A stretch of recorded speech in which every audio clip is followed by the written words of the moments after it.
Apenas Júnior 4.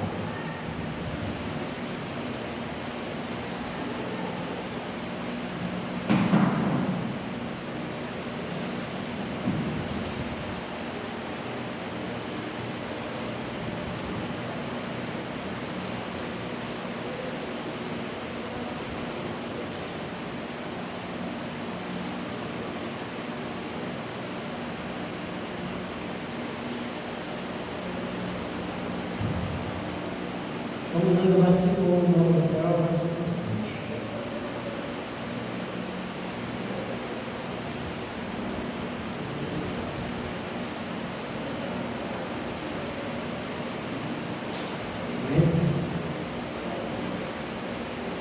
Certa mulher, das mulheres dos discípulos dos profetas, clamou a Eliseu, dizendo: Meu marido, teu servo, morreu. Tu sabes que ele temia ao Senhor. É chegado o credor para levar os meus 2 filhos para lhe serem escravos. Eliseu lhe perguntou: Que te hei de fazer? Diz-me que é o que tens em casa. Ela respondeu: Tua serva não tem nada em casa, senão uma botija de azeite. Então disse ele: Vai, pede emprestado vasilhas a todos os teus vizinhos, vasilhas vazias, não poucas. Então entra e fecha a porta sobre ti e sobre teus filhos, e deita o teu azeite em todas aquelas vasilhas. Põe a parte a que estiver cheio. Partiu, pois, dele e fechou a porta sobre si e sobre os seus filhos. Eles chegavam as vasilhas e ela enchia. Cheias as vasilhas, disse ela aos filhos: Chega-me aqui mais uma vasilha. Mas ele respondeu: Não há mais vasilhas nenhuma. O azeite parou. Então, foi ela que fez saber ao homem de Deus. Ele disse: Vai, vende o azeite e paga a tua dívida, e tu e teus filhos vivei do resto. Amém. Vamos à história da existência humana. Ela é escrita, ela é marcada por problemas, sofrimentos que a gente enfrenta durante a vida, no nosso cotidiano. A história da humanidade é marcada assim, de muito sofrimento, de muitas dores. Sofremos por problemas de saúde, pois nós temos um corpo que é frágil, e esse corpo ele adoece, esse corpo não se prostra, porque esse corpo, com o passar do tempo, ele vai se esgotando as suas forças, e isso leva nós a sofrimentos, a dores. Sofremos por problemas financeiros, muitas vezes. Nos falta, irmãos, uma condição financeira para até mesmo tratar da nossa saúde, ou para suprir algumas das nossas necessidades básicas em algum momento. Sofremos, choramos a dor do luto, a dor da perda, da morte. Enfim, irmãos, a história da humanidade é marcada por dores e sofrimentos. Quantas pessoas que sofrem porque estão em meio de guerras? Aqueles países que estão envolvidos em guerra nesse momento, quantas pessoas desabrigadas? Quantos filhos que perderam os pais? Quantos pais que perderam filhos? Quanta dor e sofrimento que há ali. E em cada situação, irmãos, enfrentada por nós, são oportunidades de nós aprendermos também. Os sofrimentos, eles nos dão essa oportunidade didática de nós aprendermos e tirarmos lições para a nossa vida. Talvez por isso que há aquele ditado, que diz: vivendo e aprendendo. Se nós estivermos atentos, nós vamos ver que para cada problema que nós enfrentamos, a gente pode tirar uma lição para a nossa vida, para nos ajudar lá na frente, numa outra situação. Esse texto que nós lemos, ele narra um momento, resiste um momento de um enfrentamento de um problema por parte de uma mulher. A Bíblia não diz o nome dela, nós não sabemos o nome dela, só nos diz que ela era viúva de um dos discípulos do profeta Eliseu. Aquela mulher tinha 2 filhos com esse discípulo, profeta, e ela agora acaba de perder o seu marido. E além de perder o seu marido, havia um outro problema. Havia uma dívida que tinha sido deixada pelo esposo. E ali, agora batendo na porta dela, estava um credor. Estava chegado ali. E ele queria levar seus 2 filhos, para servirem como escravo em resgate dessa dívida.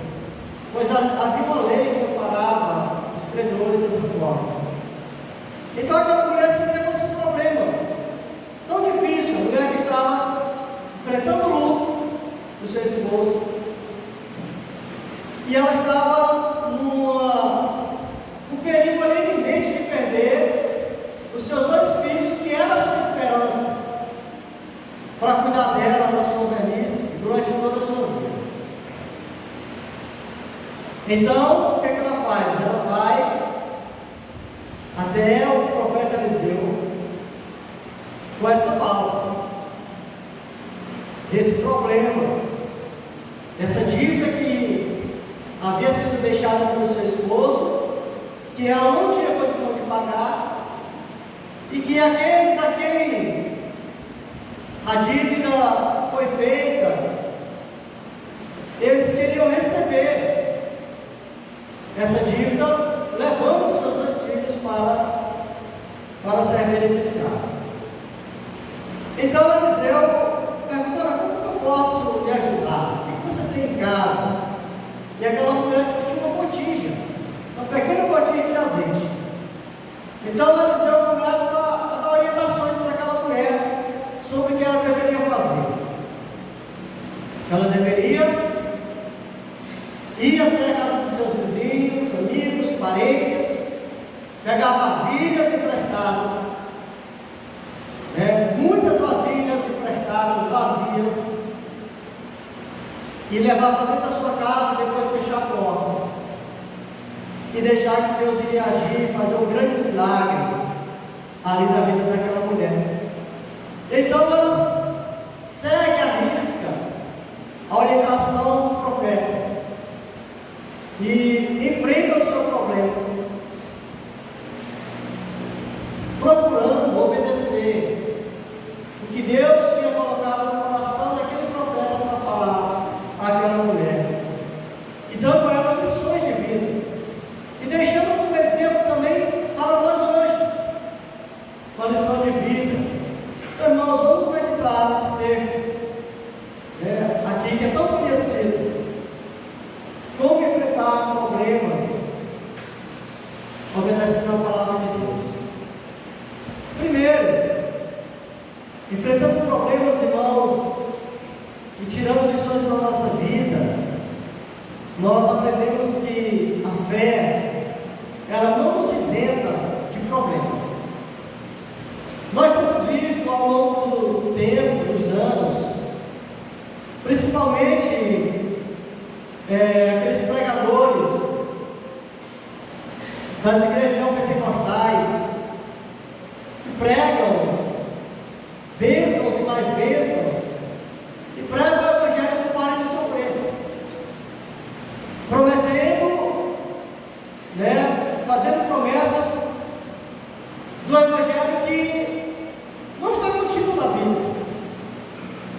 que se a pessoa é a Cristo, ele todos os seus sofrimentos se sanarão, que ele não vai ter mais sofrimento. E não é isso que a Bíblia nos ensina. A fé, irmão, ela não nos isenta de problemas, de sofrimentos, de dores. Esse texto aqui nos afirma que aquela família, a família daquela mulher, ela é uma família piedosa. O seu marido, ele era um aspirante a profeta. Ele era um dos alunos ali do profeta Eliseu. O homem, então, dedicado, um servo de Deus. Aquela mulher, os assim, era temente a Deus, porque ela vai buscar orientação no homem de Deus, alguém que poderia lhe dar uma orientação. E seu falecido esposo, pelo que nós vimos, temia o Senhor. Às vezes, quando nós pensamos que a fé em Deus, nós imaginamos que a fé, ou até mesmo exposto a nós, esse evangelho pode sofrer, tentando colocar em nossa mente que depois de nós entregarmos a vida para Cristo, nós seremos o super-homem, uma super-mulher, um super-crente. E a fé em Deus, irmãos, ela não nos desnaturaliza. Nós continuamos sendo humanos, vivendo num mundo em que nos cerca problemas, dificuldades que nos levam às dores. E mesmo tendo fé em Cristo, nós podemos passar por tribulações, por problemas dos mais variados. O próprio Jesus, olha, no mundo vocês vão passar por aflições. Então não existe esse evangelho do Pai de sofrer. Não existe essa de que agora eu sou crente, agora eu sou cristão, nem o sofrimento mais eu vou enfrentar. Agora eu sou super crente. Não existe isso, irmãos. A fé em Deus não nos isenta de problemas. Mesmo com fé em Deus, nós podemos ir à cova de leões. Daniel era um profeta, um homem de Deus, temente a Deus, um servo dedicado, orava 3 vezes ao dia, voltado para Jerusalém. E mesmo assim, irmãos, ele não foi isento de ser jogado numa cova de leões quando a sua fé foi posta à prova. Os seus contemporâneos, Sadraque, Mesaque e Abednego, seus amigos, também foram jogados na fornalha ardente, por não se prostrarem diante de uma imagem de Nabucodonosor. Eram homens tementes a Deus, servos de Deus, que desde a sua juventude, eles não quiseram se misturar com as culturas pagãs, lá no reino onde eles estavam, vivendo como escravos. Mas tiveram que enfrentar a fornalha ardente. Mesmo com fé, nós podemos passar pelo vale da sombra da morte. Mesmo tendo fé, nós adoecemos. Adoecemos e a nossa doença às vezes vem para a morte. Mesmo tendo fé, nós enfrentamos problemas relacionais. Nós enfrentamos problemas fora e problemas dentro de nós. Nós somos acometidos por dúvidas, por medos. Então, irmãos, a fé não nos isenta de problemas. Em segundo lugar, o poder de Deus não exclui a ação humana. Deus, ele vai agir na vida dos seus servos conforme a sua vontade e o seu querer.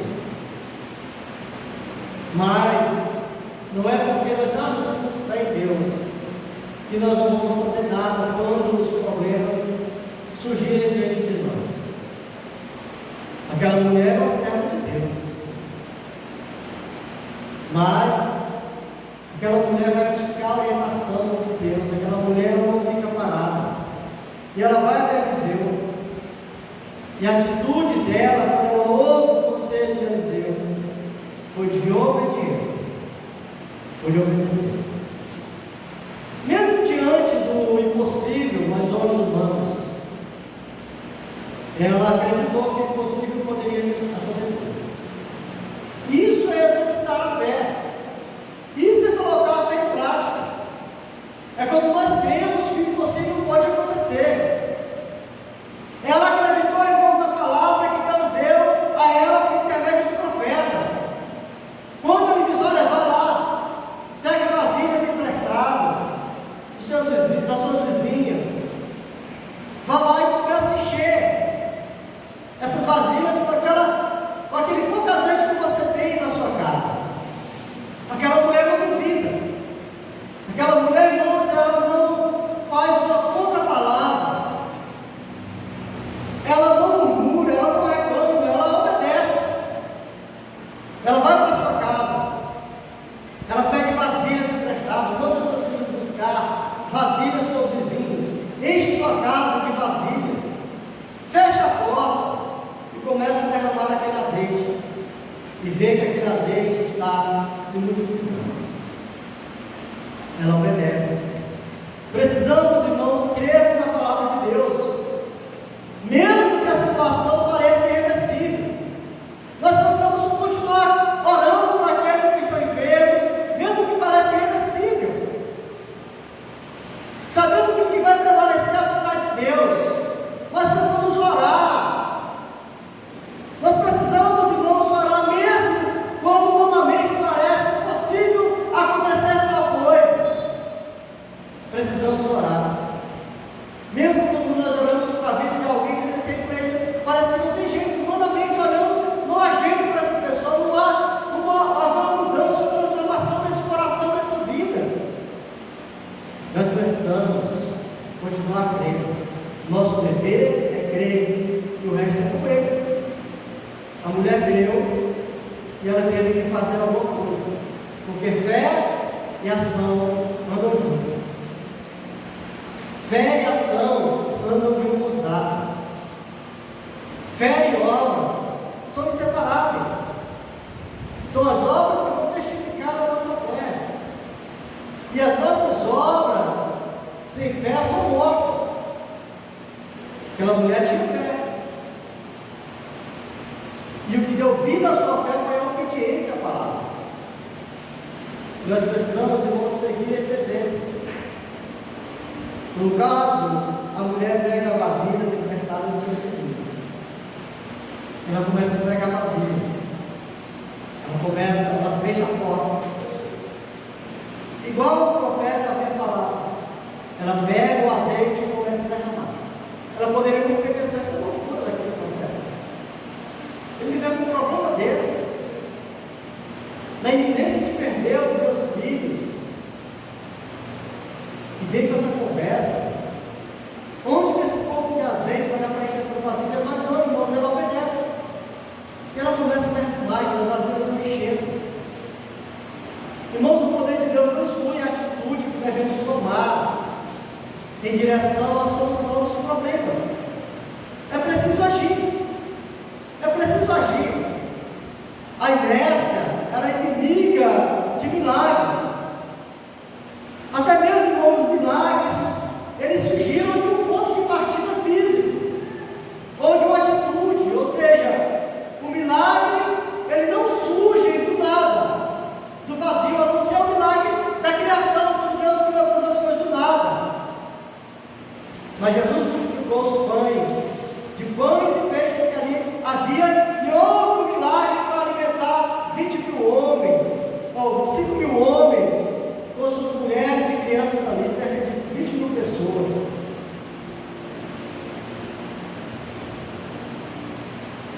Para que houvesse água ali na rocha, ali no deserto,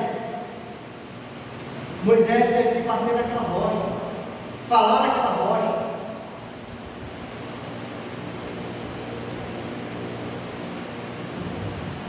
Para que houvesse a cura, quando aquelas pessoas foram picadas ali por cobra venenosa pela sua desobediência, Moisés teve que obedecer à voz de Deus, fazer uma serpente de bronze e levantar aquela serpente. Moisés, quando estava numa batalha, Deus disse que ele tinha que estar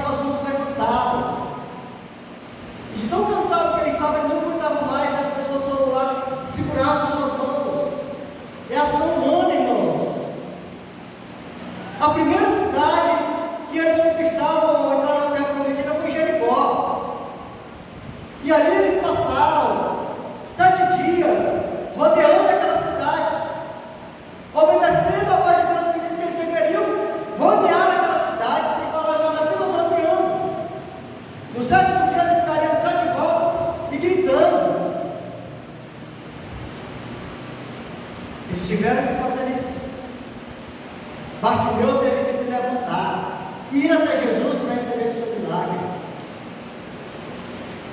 Os 10 leprosos tiveram que sair, clamar, gritar a Jesus, suplicar por ele, e depois de ouvir a palavra de Cristo, ir até o sacerdote, apresentar a oferta de cura. Então nós precisamos agir. Precisamos agir, ter fé que Deus pode agir, mas fazer alguma coisa, levantar. Nós estamos desempregados. Então o que eu tenho que fazer, irmãos? Eu tenho que ir colocar currículo e procurar emprego. Nós estamos enfermos. E nós cremos que Deus é poderoso para fazer milagre, mas Deus também usa a medicina. Então temos que consultar, fazer exames, uma cirurgia se for necessário. E às vezes, irmãos, nós somos muito parados em relação a isso. Nós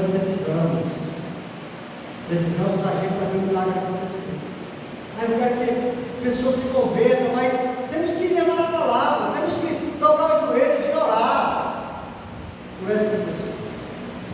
Então, irmãos, a fé, o poder de Deus não exclui a ação humana. Precisamos ter fé, nós precisamos agir também. Aquela mulher teve fé e ela agiu. Terceiro, os milagres de Deus, irmãos, não são para exibicionismo. O texto que nós lemos é a narrativa de um milagre tremendo, a multiplicação do azeite. Algo fantástico aconteceu após a obediência daquela mulher. Um milagre, algo inexplicável, humanamente falando. Mas tudo aquilo aconteceu, irmãos, dentro da descrição, com as portas fechadas, dentro do quarto da casa daquela mulher. Os milagres de Deus não são para atender curiosos, e não é para atender os curiosos, mas para atender as nossas necessidades. Quantos milagres, por exemplo, Jesus fazia dizendo: olha, não farei nada para ninguém. Jesus não fazia milagre, ele mandava um povo correr, dizendo: olha, vão lá e anunciam que estou fazendo milagres. Hoje, irmãos, na TV, nós percebemos os vários pastores divulgando supostas curas de alguém, supostos milagres, fazendo propaganda em cima daquilo. Outro dia eu vi uma chamada de um pastor fazendo uma chamada para um culto, e ele dizendo: olha, venha ao culto onde você vai receber a cura ou o milagre. Ele disse: esse é o culto mais espetacular de Amarante.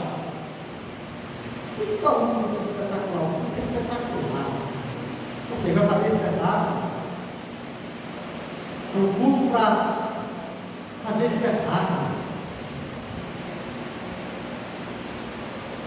Irmãos, as coisas estão assim meio atravessadas, né? Então nós devemos questionar isso à luz da Bíblia, porque os milagres de Deus não são para exibicionismo, e as pessoas usam esses supostos milagres para se exibirem, exibir seus ministérios. Aquela mulher, ela vê acontecer um grande milagre que vai salvar ela, seus filhos, e ela faz também a porta estancadas. Ela não chama os vizinhos para ver. É claro, irmãos, que nós damos testemunho do que acontece, de bênçãos recebidas em nossa vida. Nós damos testemunho disso. A gente faz tudo de ação de graça. Mas é um exagero que a gente vê hoje. Muitos desses pastores querem se exibir, querem mostrar um poder que, mesmo que seja um poder, mas que não é deles, querem se colocar no pedestal. A gente não vê os profetas com esse exibicionismo, nas realizações dos milagres, não vê os apóstolos da mesma forma fazendo isso. A gente não viu Jesus fazendo isso. Então precisamos compreender isso, Deus. Os milagres de Deus não são para exibicionismo. E por último, Deus ele supre a necessidade de forma surpreendente. O que aconteceu na vida daquela mulher? Aquela mulher tinha uma dívida grande para pagar, não tinha condições. Os credores queriam levar seus 2 filhos, e após o ocorrido, a mulher volta à presença de Eliseu e conta o que aconteceu. Então, Eliseu diz: olha, vai, vende parte do azeite, paga a dívida e vive com o resto. Seja uma empreendedora. Você agora vai ser uma micro ou uma pequena empresária na cidade. Enche as garrafas agora e vai vender azeite. Porque o azeite, irmãos, ele era muito usado pelo povo daquela época. Era muito usado na culinária, na fabricação de pães, para alimentar o corpo físico.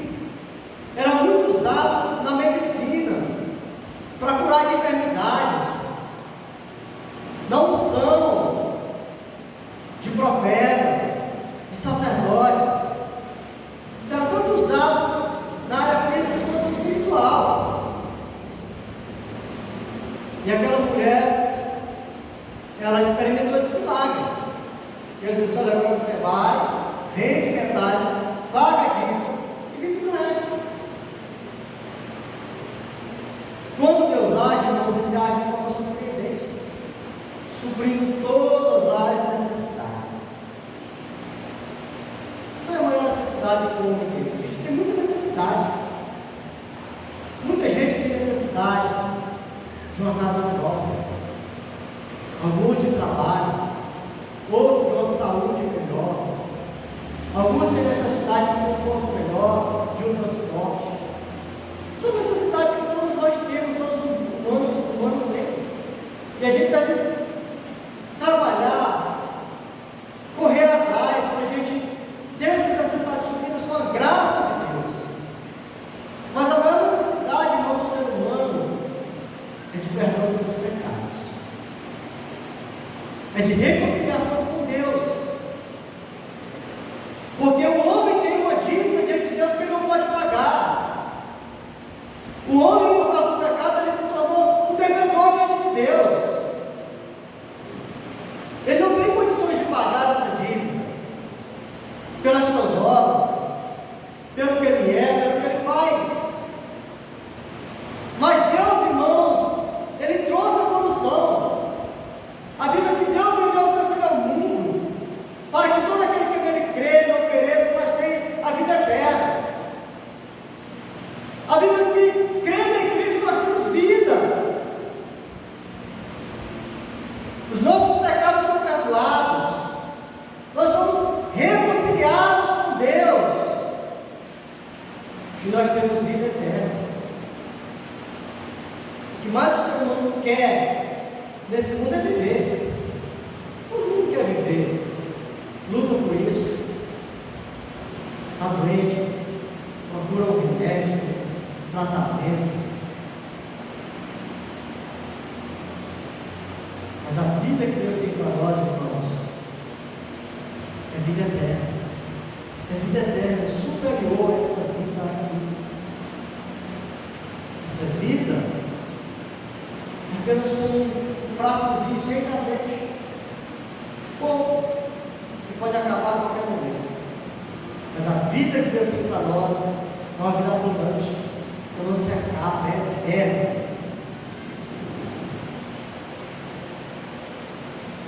E Deus faz, irmãos, por nós, Deus faz para suprir as necessidades.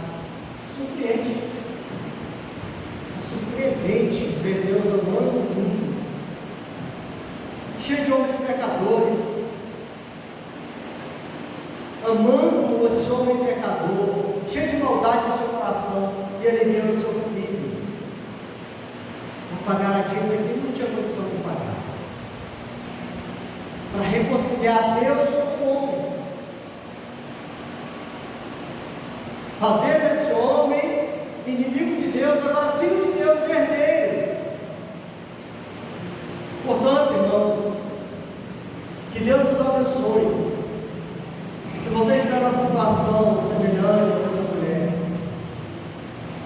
se você estiver numa situação difícil, busque a Deus, ore a Deus, obedeça a palavra de Deus, espere em Deus, o Deus que surpreende, o Deus que faz, muito além do que aquilo que nós pedimos ou pensamos.